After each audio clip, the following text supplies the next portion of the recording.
Well, hello friends, and welcome back to browser hacking.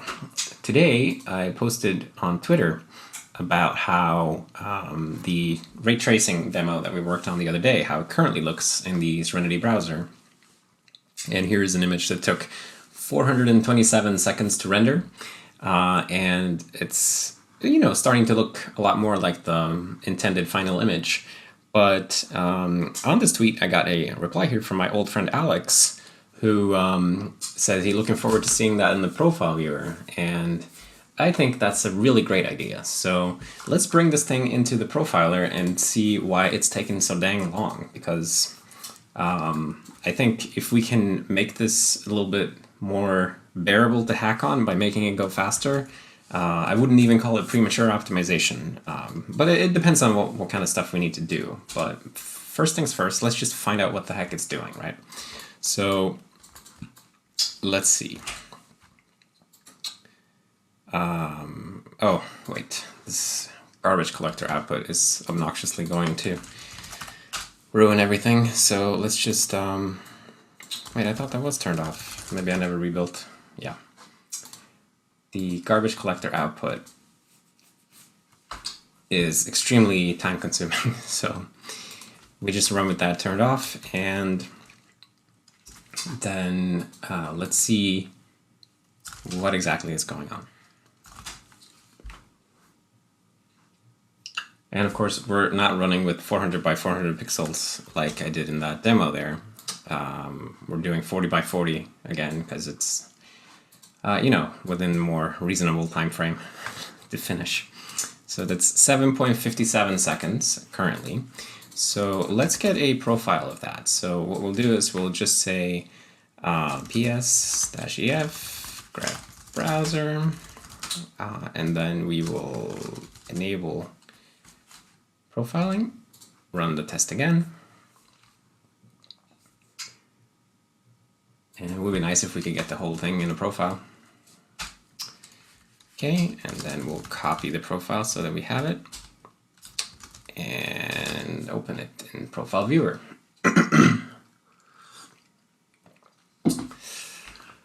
So we already looked at a profile for the Mandelbrot fractal thing, but this will be new stuff. Hopefully it's doing something different. All right, so you can see here it's very, very intensely running. This kind of matches what we saw here on the CPU graph. And of course, everything, all of the time is spent in JavaScript execution, basically.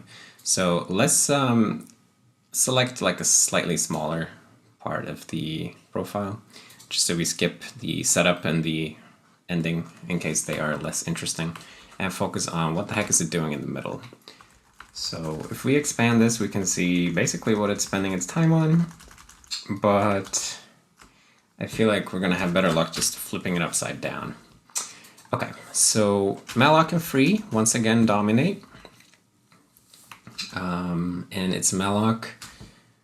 Most of the mallocs are coming from map. What's this? Appending to a map, inserting. Okay, it's variable declaration. So we're declaring a new variable, and we are allocating space in the hash map for that variable. That is our biggest contributor to malloc. And then we also have creating new strings in, oh, hold on. It's member expression, computing the property name, and then it turns out that the property name is a number. So then we have to create a string with a number. So basically, I think what's happening here is that we have something like object 3 or something like that, and it creates a string. So this turns into like this string, and then we do a property lookup on the object with this as the key. So that's something we could definitely do an architectural improvement by by allowing numeric property keys. That would, I think that we might get into that actually. Let's just see what else is going on here. But yeah, like creating strings, turning an int into a string basically seems really, really heavy. And what else do we have? Creating argument vectors. And what are these? More variable declarations.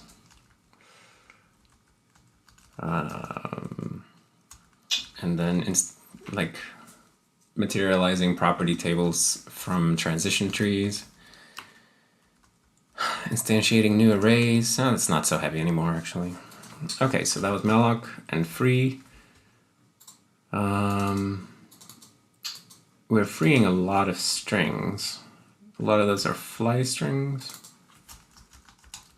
Member expression. Oh, I bet it's these strings actually. So probably we create this string temporarily, and even though it's a fly string and it would be sharing an instance with any other instance of that same string currently in the program, it's still pretty likely that like some random index is going to be unique, like 192. Like you're not going to find that string used anywhere else in the program right now. So we'll throw away the string immediately. It sort of matches what we're seeing here. And then we have vector clearing, so throwing away. Vector storage is always heap allocated by default. One option here would be we could give it some inline capacity so that it wouldn't go to heap allocation right away, which it might be a good idea actually, because that would allow us to reserve some stack space for a couple of arguments, and then we could go to heap if you have like a bizarre, absurd amount of arguments for a function. But I don't know. I mean, that's not that many samples. Let's flip it over to percentages actually, because it might be a bit easier to work with. And now we have these extremely specific percentage numbers. That's because the printf code was recently changed to be specific about these things, which was a nice thing because previously we didn't show any decimals, but now we always show 6, so it gets a little obnoxious sometimes. But I think it was Manuel who's working on that. Let me see. Who was doing that? Printf Manuel sprung. Yeah, so this needs to be fixed a little bit to maybe be a little bit less obnoxious, but it's still okay. So lock, unlock, it's not that much. I mean, these are like 1%. I think we should focus our energy on the extreme amount of malloc, and this here would probably require rethinking the way we store variables, which we could do, but that's kind of getting into, I think we'll get into like weird micro optimizations or like rewriting the hash table data structure or something. And I would rather make some architectural change that we want to do anyway. So given that there's no like low-hanging fruit obviously sticking out here, I think we are gonna go for the numeric property lookup, because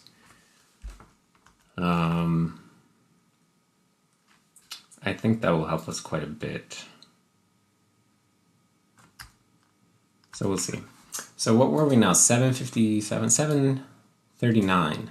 So if we can say we can get like,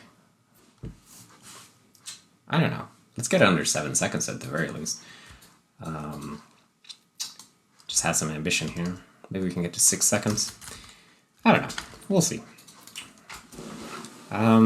So in the object class, so currently, the JavaScript object will store properties in this storage vector here, but for numeric properties, when you do a get, there's only one interface to get a property from a JavaScript object, is to get, and you provide a property name as a fly string. And we would probably want to have an alternative here, so like get by index or something like that, where you can provide an index instead, like a property name. It's still a property name, it's just that It's an index. And I think this will be kind of cool because then we can use that in the member expression implementation here. Execute. Computed property name. All right. So, wait, is this used in more places? Yes, it is. It's used in a bunch of places. For call expression as well. Okay, so we will tweak this a little bit and say that if is computed and m property is wait, if it is computed, we have to execute this. So this is factored into a function right now, so it can be called from more places, but I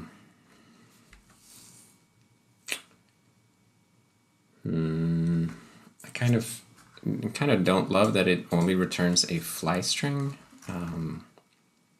So I think we'll have an alternate path here, and we can think about the other users of computed property name later. But based on the profile that we saw, at least, it looked dominated by member expression. So let's focus on that. So we'll say if is computed. Computed means that it's a bracket lookup, so object bracket something, right? Non-computed is object something. In this case, you don't have to compute what's between the brackets, but in this case, you have to compute. That's why it's called computed. So if it is computed, then we'll compute it right now. So property or index, let's call it. Index is m property execute interpreter to not toString. Not toString. So if index is number, then if it is a number,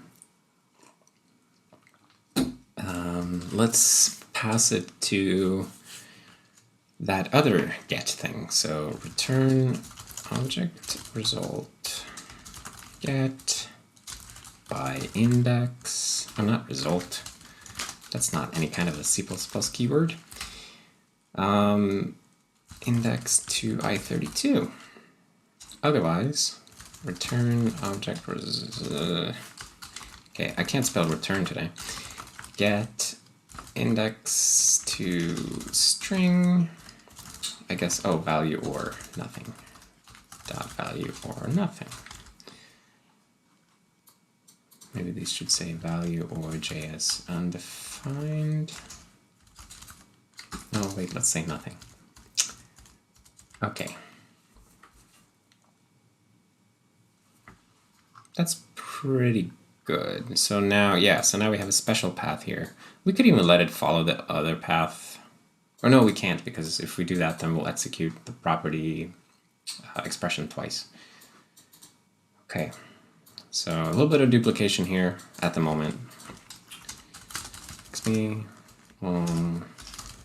there's a little bit too much code duplication between here and computed property name. Okay. And then now we're calling get by index. So what are we going to do with that call? It needs to work the same as get, except it knows that it's working with a numeric index. So we'll do the same thing here as get does, like walking up the prototype chain and everything, but instead of doing a get on property, the property name, I guess what we want to do is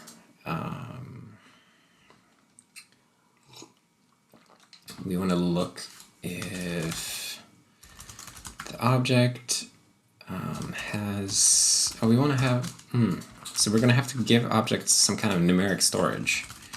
So, but I think this will make perfect sense. So we'll divide the storage into two parts. So we'll have, this is for properties, and this is for array elements. Because in JavaScript, you can sort of mix, right? So you can have like an object that has foo. This is a string foo, but you can also have 0 is, I don't know, 99. And when you dump the object, you can see that it just has a string 0 as one of the property, or as one of the property keys, but I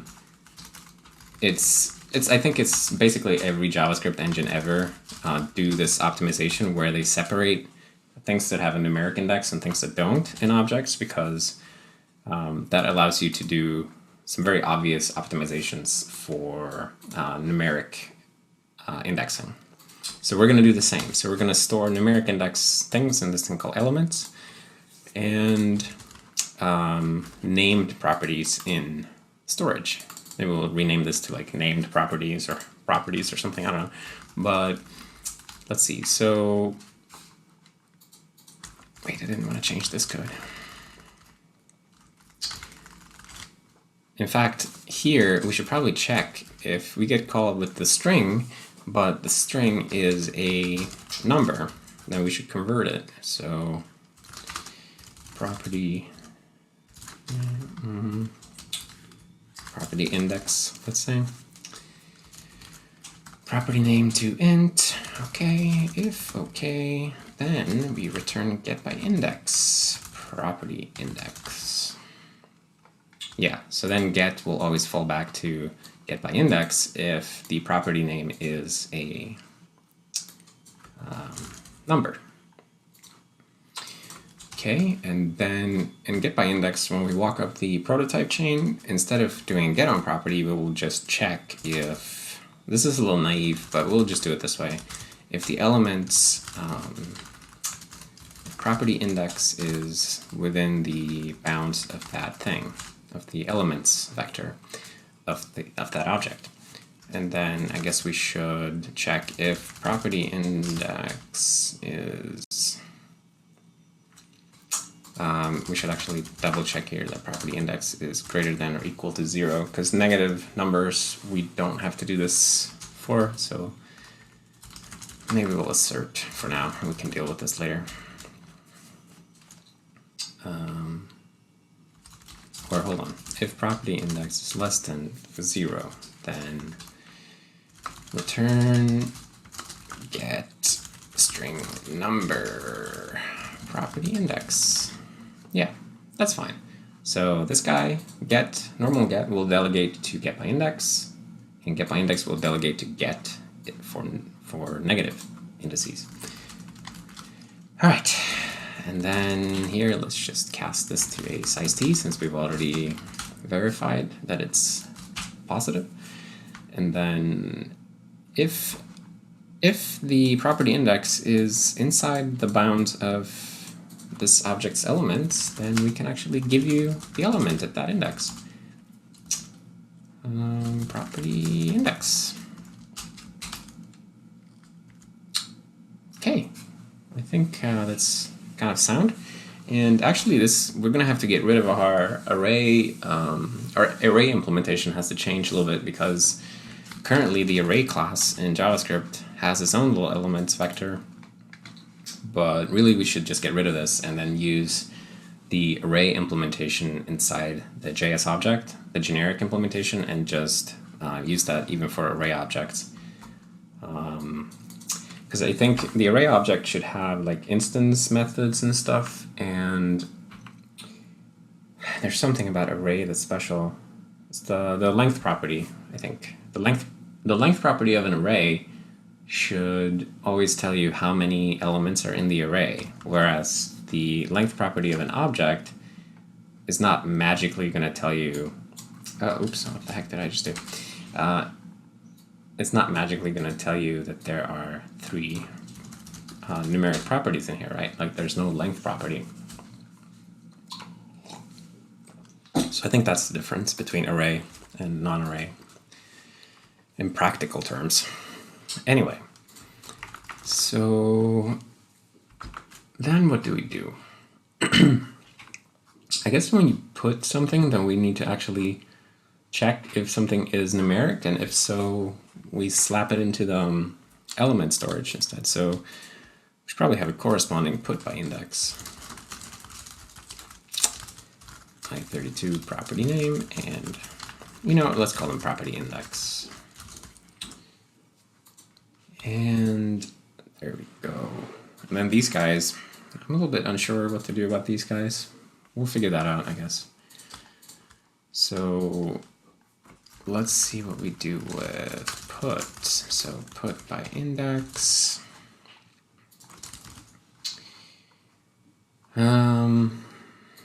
Right. So again, it's going to do basically the same as the put implementation, except we're not going to do a lookup in the object shape to find if the property is known by this particular object, but rather we are just going to look for, we're going to do a bounce check. So if property index, oh wait, hold on. What happens if you do a put, in an array, and if it's outside of the bounds, then we should still put it in there. So we don't do a bounce check, actually.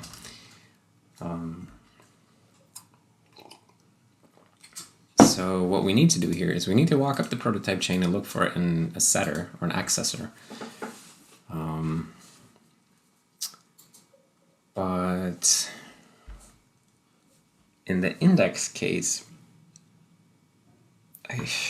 we don't really have a mechanism to deal with numeric setters in the prototype chain. So I think maybe we can even just skip over this for now. We'll have to get back to this. But for now, we can say that indexed properties or numeric indices always end up as own properties on the object that you're calling with, or calling it on. So let's say that if m elements, or wait, hold on. If property index is less than 0, then return put string number property index. If for some reason we get called with a negative, then we do a string property. But, or wait, is that even possible? Yeah, okay, that works. But it is indeed string indeed, yes. Okay. So put by index, if element size, if property index is greater than element size, greater than or equal to, then we're going to have to grow the elements. Resize property index, and then we'll just say m elements property index is value. So this thing here will make it very easy to crash the engine, right? Because if you just give it a huge number, it will grow the array that much. So we should implement some kind of a sparse storage mechanism for arrays with huge indices. Because, yeah, so let's say that we did something like, oh, no. We don't want it to resize the array to this size, because that would make it gigantic. But we still want the thing to show up. But for now, we're just going to leave that as a fix me, because that will require some craftiness to make a different kind of storage. You could actually, maybe the easiest thing would be to fall back to a hash map, for example. Anyway, this is pretty neat. So then let's just make sure that when we put a number, we'll do the same thing here. So property, why am I typing this so weirdly? Is property name to int if okay and property index is positive, then return put by index, property index, and value. Okay, and then, oh, we got to make sure that the elements survive garbage collection, so we'll add them here in visit children. Make sure that they are part of the object graph. And let's see, I'm kind of thinking, is anybody calling getOwnProperty directly? The array class is doing that, yeah.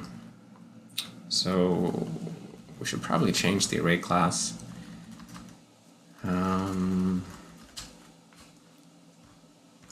Array.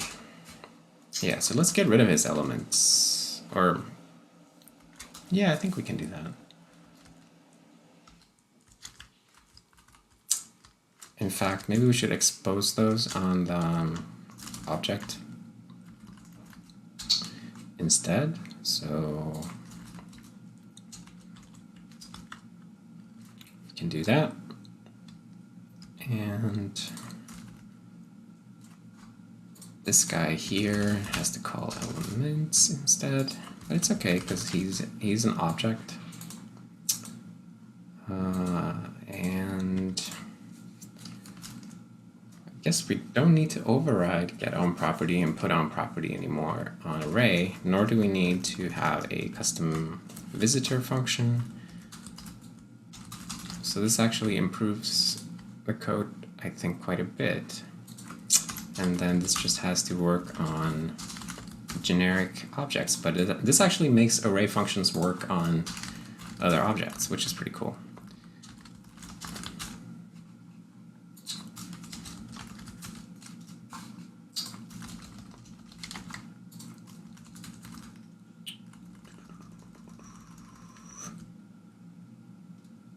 Yes.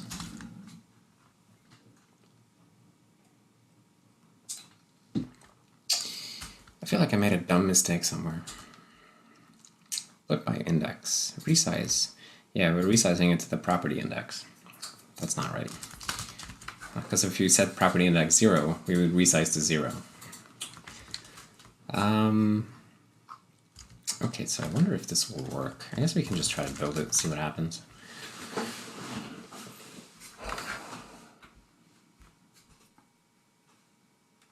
But generally this seems quite sound. And there's probably some scenario that I didn't think of. HasOwnProperty, for example. What do we do for that? What would this guy do? So like if you have an object, it's like this, and then you do object HasOwnProperty O2. We don't have that, but if O is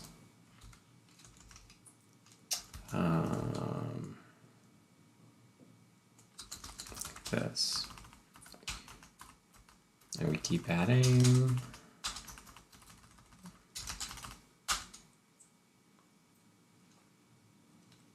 that doesn't happen, really?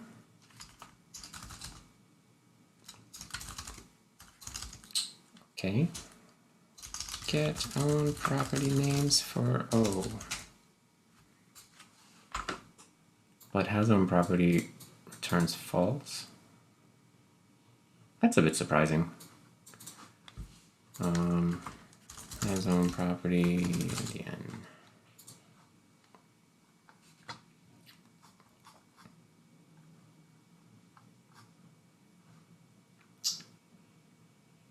If an object is an array, HasOwnProperty method can check whether an index exists.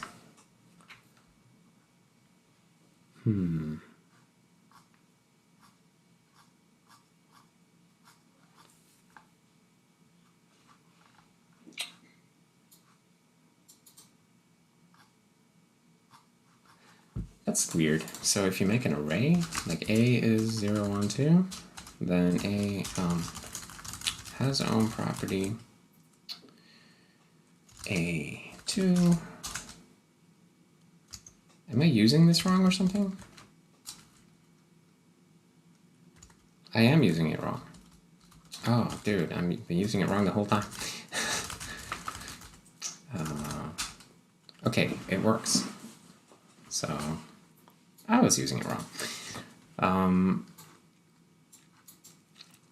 Okay, that's great. So that means that that's false.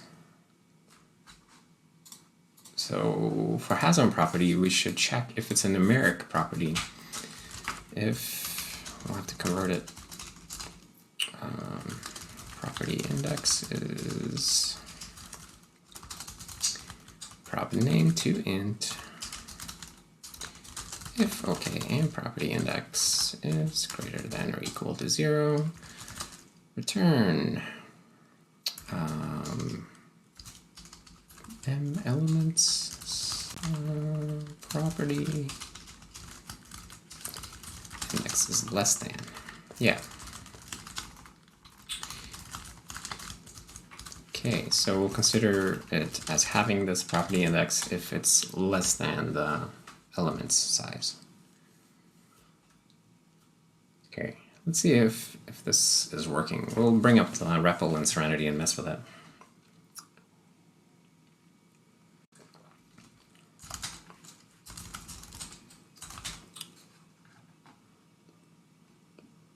It would be very nice to bypass all of those string conversions. JS, O is a new thing. O down, unless O 0 is foo. I'm not seeing it. Is it there? It is there. Can I look it up like that?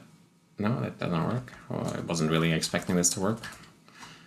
I don't know what I expected. Does this guy even allow that? Syntax error, unexpected number. Yeah, we should probably not allow this. So O foo B, let's see. So there's a 0 thing in there. It's just we can't see it. Get own property names of O. Okay, and O has own property 0 true, 1 false. We have history, by the way, now in the REPL. Pretty cool.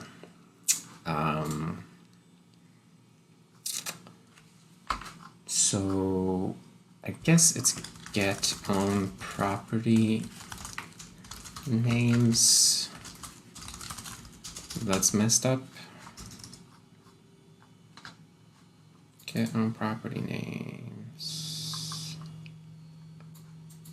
This guy will just iterate the property table. We should also, oh wait, let me test V8. O is an object, O0 is X. Get own property names of O. Okay, so yeah, so it should show up there. Okay. So, oh, we have some hack here if it's an array. So basically we should stop that hack and then check if the object, just check if it has elements, really.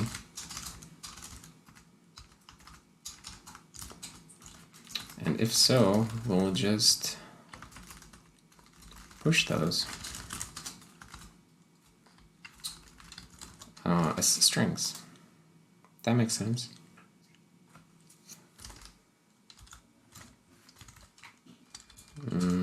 Okay. So, but I feel like the REPL is also messing up here. So let's see, REPL print. We're printing an object by just iterating. Yeah, we are just iterating the property table here as well. So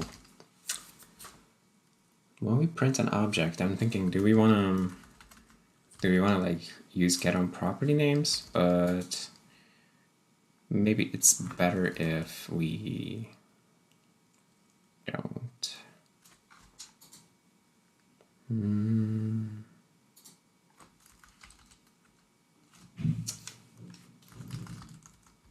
Or how do we do this? I guess, yeah, we gotta do something. So we'll make a loop. Size ti.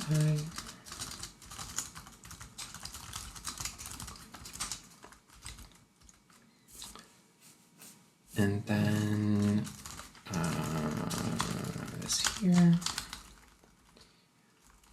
We can even show the numeric indices slightly differently in the REPL, because it might be interesting. So we'll show them a little hash mark, just to see what it's like. Because like normally we don't have a way to see which ones are names and which ones are numbers, but in the REPL it's cool if we can see it. So elements at I, and then we just have to make sure that we don't print an extra comma at the end. Okay, that's pretty good. Put that down here. All right. This will be interesting.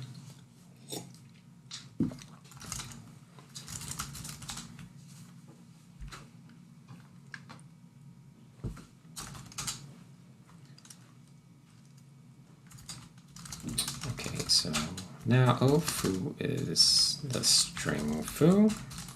Cool. And then O0 is hi. Okay, yeah, that looks really goofy, but we're missing the comma here. Oh, that's so stupid.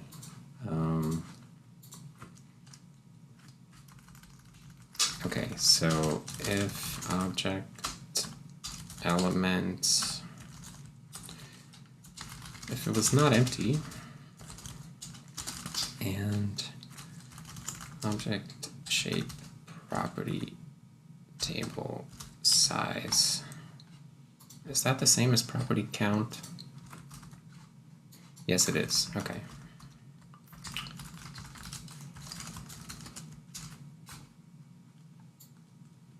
Property, we'll use the same thing here.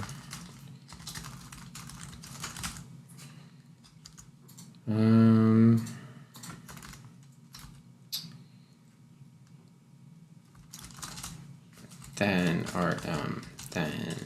printf, or we just want to do one of these. Just want to put out a comma.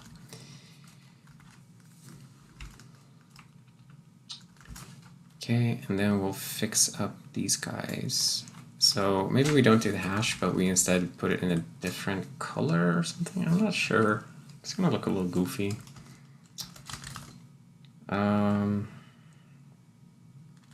Oh, I wish I liked one of these. What if we do a reverse? Can we get a targeted rebuild, please?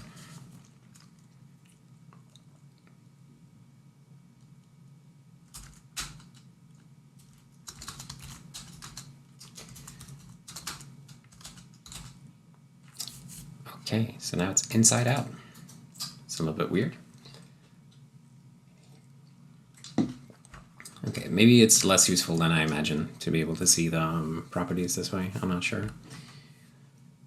But we can certainly see it, at least. So does this still work, I wonder?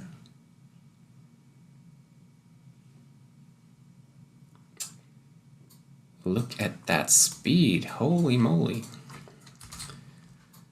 My hunch was a good hunch, it seems.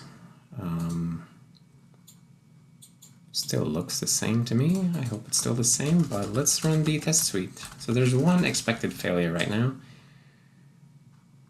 Exponentiation basic, yes. Linus is working on that one. It's not a problem in the JavaScript engine, it's a problem in the system's math functions, because they have bugs. In case you don't remember, this is actually a custom operating system we're running on, so the ground is a little bit shaky sometimes. But man, that's a good speed up for sure. Let's get a new profile just to see what else is dominating.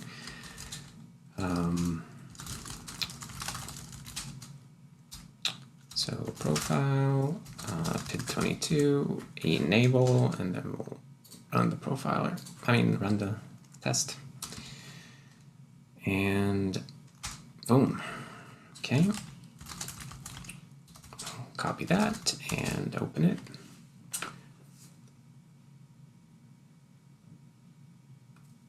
Takes a moment to load these profiles because they're so huge. Okay, and then we'll just filter it a little bit.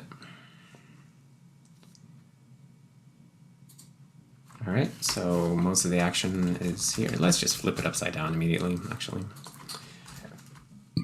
malloc still dominates, but the string creation is way down here, and we still have some of these. Computed property name to string. Oh, because it's assignment expression calling computed property name. Okay, so we could do better with that one as well if we just port more of the code to using the non-string making path. So we should probably do that. Although we can do that in a separate patch. But what else do we have? Identifier execute.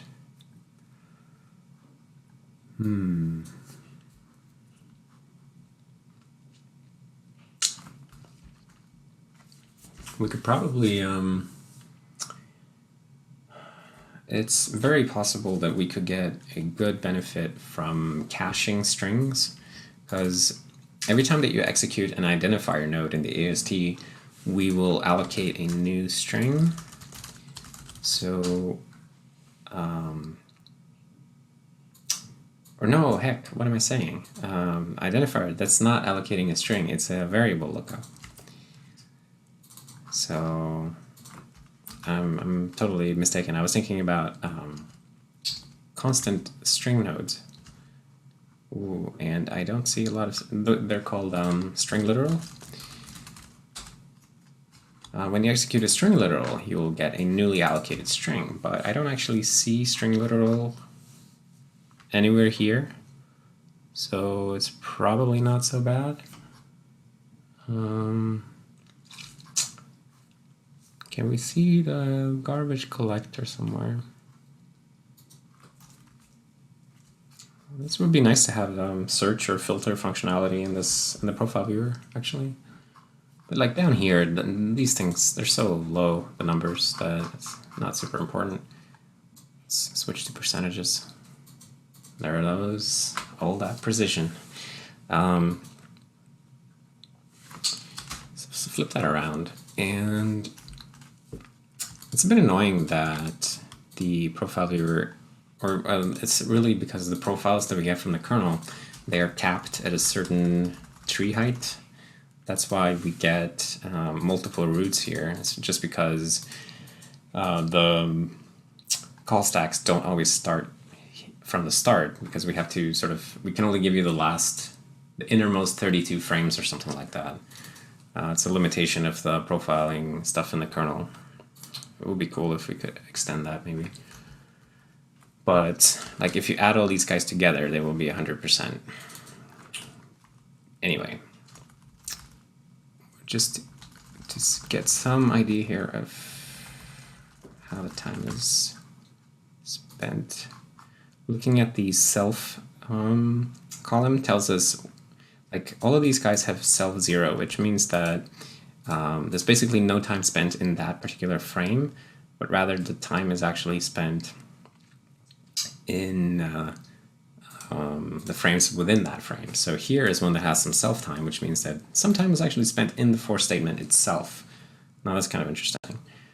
But of course, when you turn the graph upside down, then you're letting the self number sort of bubble up to the top, and it tells you which frames are the heaviest internally.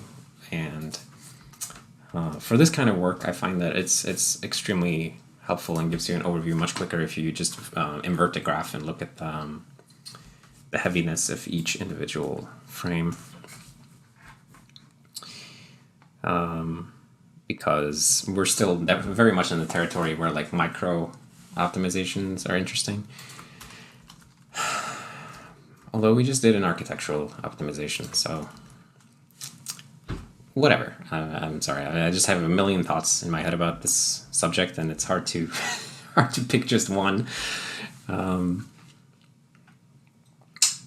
Okay, so I think we can probably, like, given how dang heavy some of these are, so like, if you, how to interpret this here is that 14% of our samples are spent literally in malloc, right? And out of those 14%, in this case here, 1%, not 1% of 14%, but 1% of all samples is spent allocating memory for a vector of JS argument somewhere. And I think we only have one of those guys. It's on the interpreter. Or do we have more? Maybe we do have more. Yeah, this one here actually in the try statement. But most of those are going to be this vector here that we are using for interpreter run. And we could definitely improve that situation by just saying this vector is not going to go to the heap right away, but instead it'll use the small vector optimization and reserve some space in the vector itself for a couple of elements. So it's 1% of total runtime, basically, just allocating that. So it might be worth doing, I don't know, like if we were like in a more mature product right now, I would say definitely, but it might be a little early to go for 1%ers. Far more interesting actually is all of the malloc here in the hash tables. This tells me that we really need to go and work on the hash tables, because the way that they're currently structured is that every hash table is it's a table, and then the table has buckets in it, and the buckets are singly linked lists. So we don't use closed hashing, it's open hashing, and that means that whenever there's a collision, then you have to actually go and look in a singly linked list at that bucket location. So probably there's a lot of benefit could be had by switching to closed hashing. I think that would be a straight upgrade. It's just a matter of rewriting all of that template code to use closed hashing. Vector clear here, of course. Oh yeah, that's actually an interesting thing to note, that we had 1% of all profile time in allocating this argument vector, but then another 0.42% in deallocating it. So it's 1.42% of the profile. Maybe it is worth to do something about it. I don't know. But if we look at the hash maps, though, we got 9% of the profile in essentially hash map insertion, and almost another 9% in hash map clearing, so hash map removal. And most of that is when we exit a scope. So is this when we enter a scope? No, it's when we declare a variable or enter a scope. Anyway. I think maybe the optimization we've done here is good for today. So let's turn it into some commits. Because I was just hoping to get to below 7 or 6, but we were in the 4s, so that's pretty good. Now we have some changes to look at. Oh, by the way, let's check if there are a bunch of is-array hacks left that we should rethink. It's probably it's a bunch of them, but we can fix those later. They don't need to be fixed right away. So what did we change in heap? Was that just turning off the logging? Yeah. Okay. So I think we just need these guys. And actually, I kind of hated the way that it looked, what I did to that array index thing in the REPL. So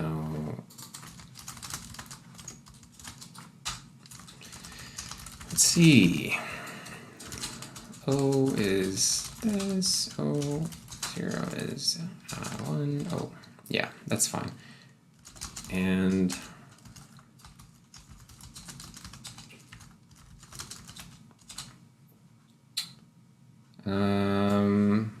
that's weird.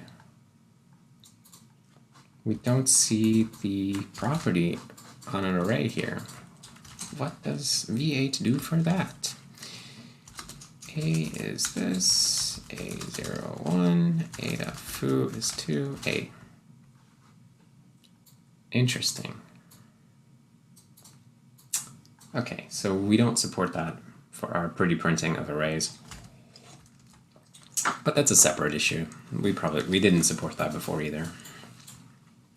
So here we're just making array less special by removing all of these special hacks in array. Now the array just looks at the object elements. Now all objects can have numeric index elements, which is the way it's supposed to be. And then, yeah, more of making array less special. Then we have object get by index.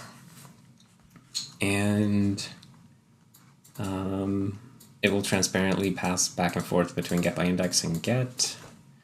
That's good. And then we have put by index, which is good. And then we protect the elements from the garbage collector. Has own property is updated to also look at elements as object header changes. And get own property names removes a hack for array and just simply looks at object elements now. That's good. This is kind of awkward that like you do object get own property names on an array and we are sort of forced to instantiate a whole bunch of strings. But I guess that's how it's like.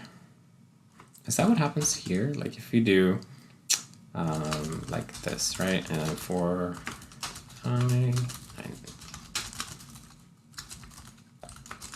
I is 0, right? A.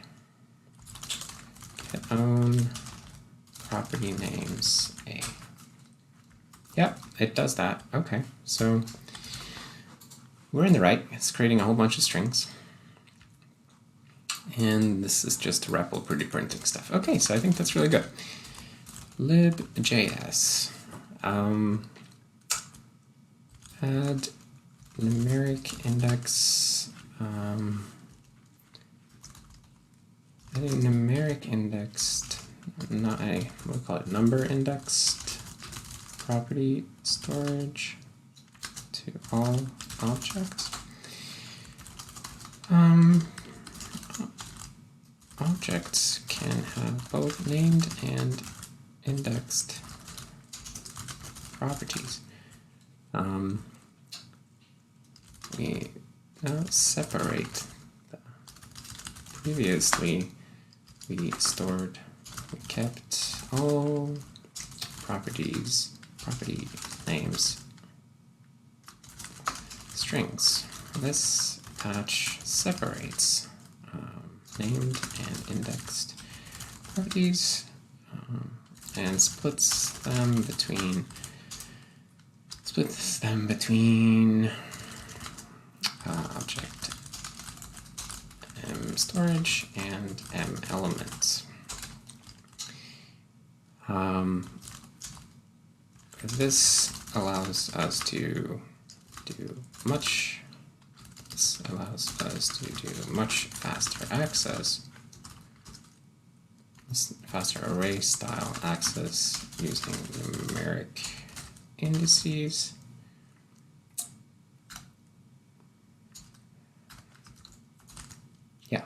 that's basically that's basically the big benefit, and then it also makes the array class much less special, since all objects now have number indexed storage. That's pretty good. And yeah, it was indeed a big performance improvement. So the assignment expression, let's also go look at that guy, because he was showing up in the profile as well, because he was calling the computed property name here. So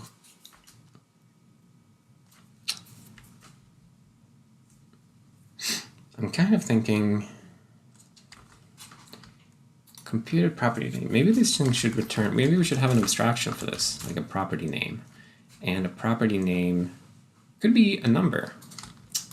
So what would that look like? It would be property name.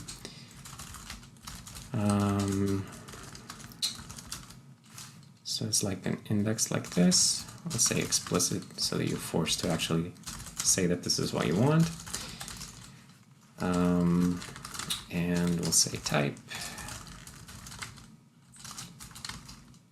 numeric, yeah, number, enum class type, number, string. Okay.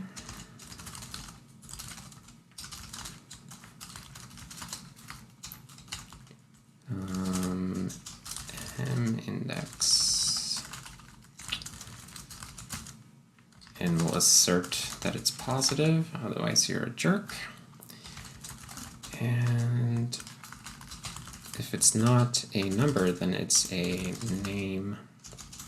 So yeah, we don't have to think about compacting this thing, I think, because we're not going to store these. We're just going to use them as sort of temporary objects to communicate a property name.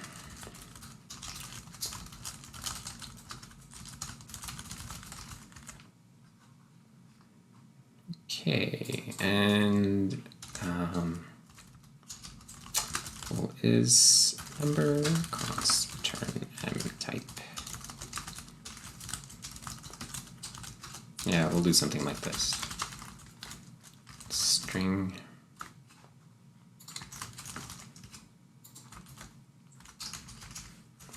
number or string, yeah.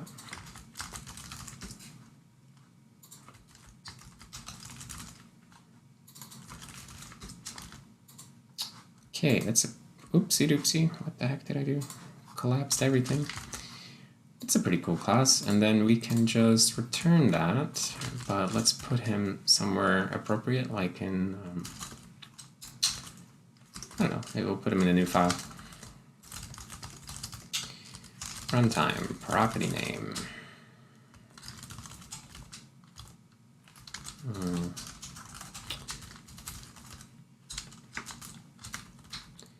And we'll grab the copyright header. You all saw me write this, so you know it's legit. And then here we'll need ack flight string, basically. Name space JS. Okay, so that will be our property name class, and then in ASTH we will have libjs runtime property name.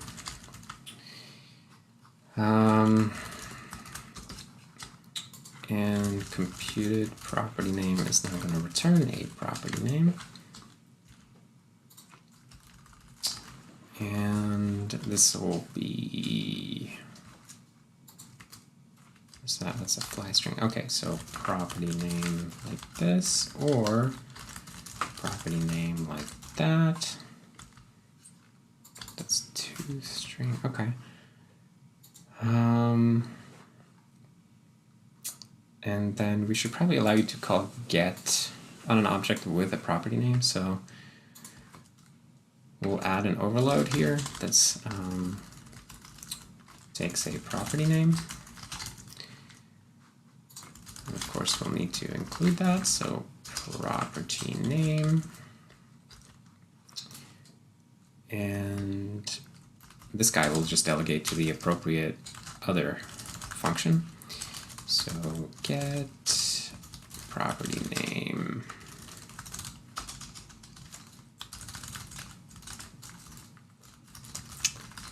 If property name is number, return get by index for property name as number, I guess.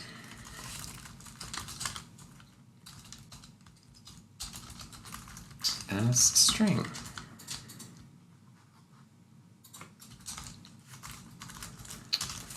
Const by string.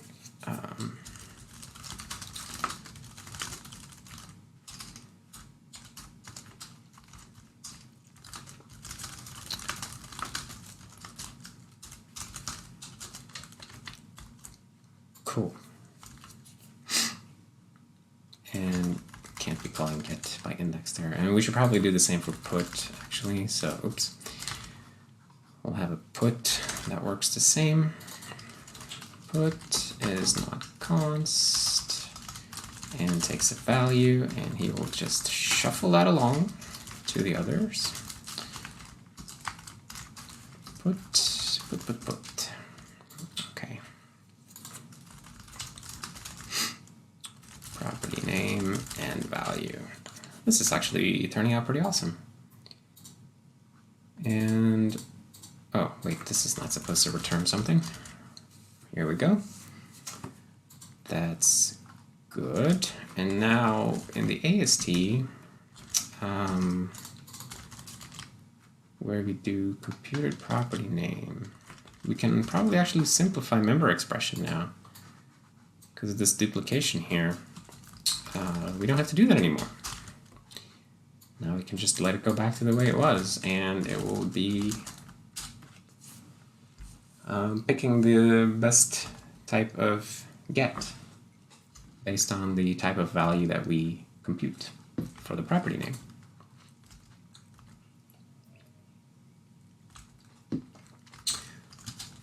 That's actually really tidy. I like that. Look at that unnecessary white space. Did I do that?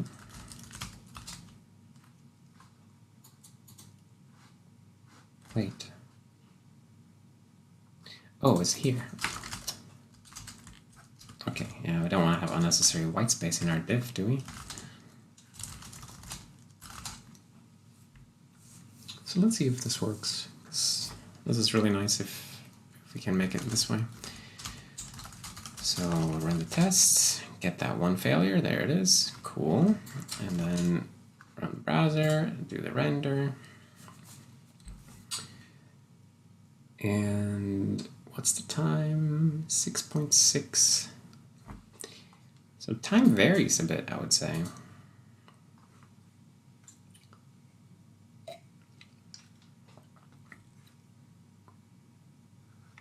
Seven? Wait a minute.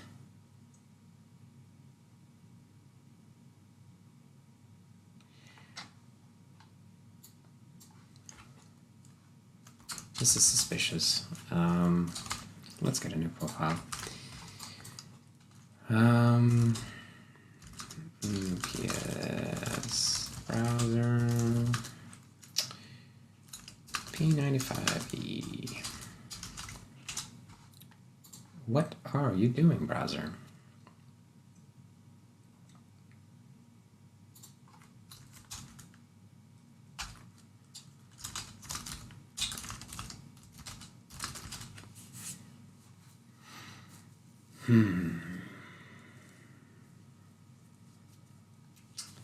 Maybe we messed something up now.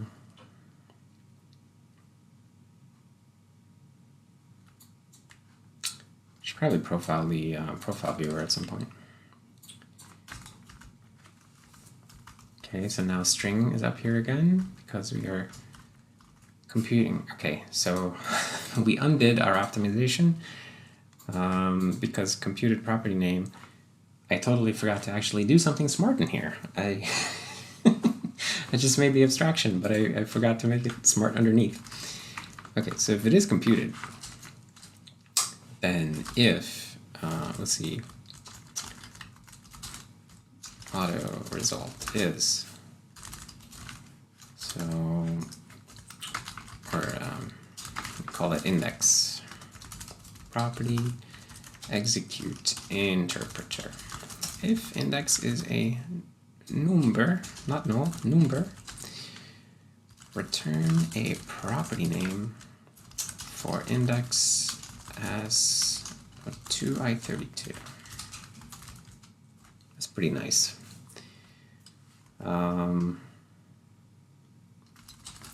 Fix me. What about non-integer numbers, though?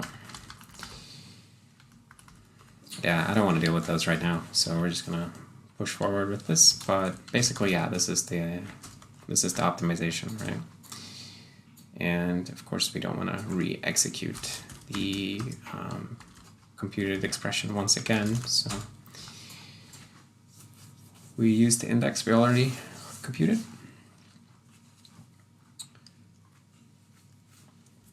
That was a little suspicious there. That like, why is it suddenly so slow once again?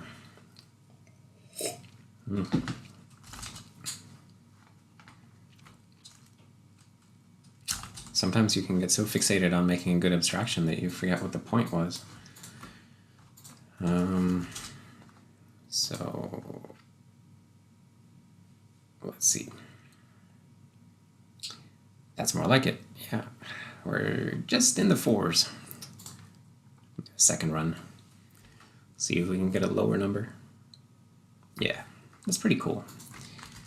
And just since we're here,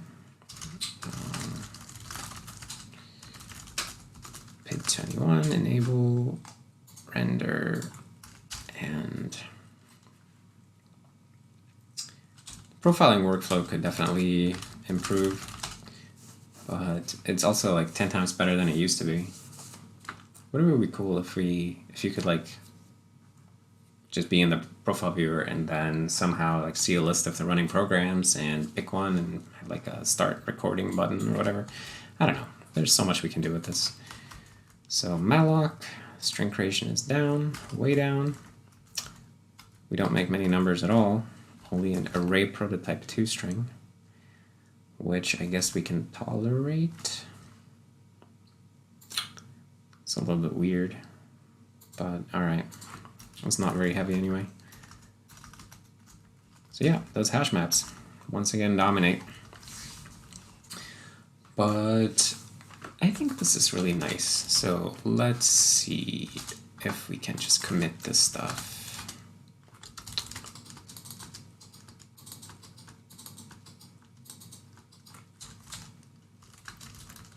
Get div cached. Property name is what we compute now, and it does all the good things. Yes. JS. Add property name class that represents a string number name, string or number.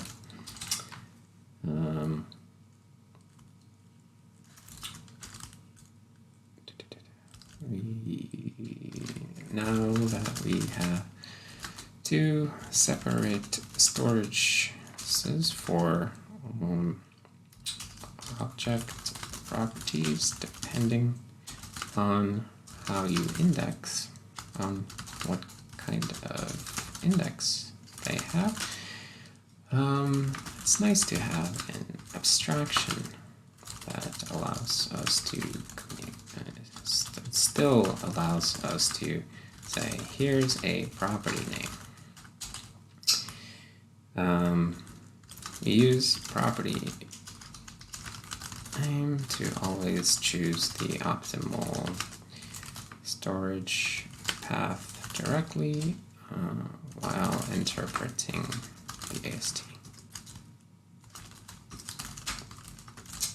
Okay, that's cool. It's very, very cool. So I think that's probably going to be it for today's video. So we took it down from 7 something seconds to below 5. I think that's definitely definitely a decent result. So I'm going to be done for the day. Oh, that one was about 5. Well, we've seen below 5s. But yeah, obviously there's still a lot more work to do in this type of area. But for now, I think we should focus on trying to do these kind of architectural improvements. And therefore, I'll just say that thank you for watching, for hanging out. And I hope you saw something interesting. And maybe even got a little interested in profiling things, because it's really fun and useful. But for now, I'll just say see you next time.